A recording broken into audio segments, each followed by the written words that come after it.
এমনিতে আমাদের তরুণদের মধ্যে ভোগবাদ, উচ্ছৃঙ্খলা, উন্মাদনা, হেয়ালিপনা এগুলো এতটা চরমে পৌঁছেছে যে নীতি, আদর্শ, জীবনের লক্ষ্য এই সব কিছু থেকে তরুণের বড় একটা অংশ ছিটকে পড়ে গেছে। তো এরকম পরিস্থিতিতে প্রতি বছর এই 31st নাইটের উন্মাদনা আমাদের তারুণ্যকে আরো জাহান্নামমুখী করে দেয়, তাদের জীবনকে আরো ধ্বংসের দিকে নিয়ে যায়।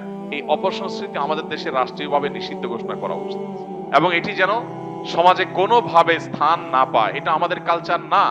এই কৃষ্টির সাথে এই মাটির মানুষের, এই দেশের মানুষের ধর্মের কোনো কিছুর কোনো সম্পর্ক নেই। সেখানে এটাকে আমদানি করে প্রতি বছর যে পরিমাণ টাকা আমাদের তরুণদের একটা অংশ আকাশে পোড়ান, বরং যে পরিমাণ টাকা আতশবাজির নামে আগুনে পোড়ান, তার সিকিভাগ খরচ করলেও বহু শীতার্ত মানুষের, কনকনে শীতে কাঁপা মানুষের শীত নিবারণ করা সম্ভব হয়ে যেত।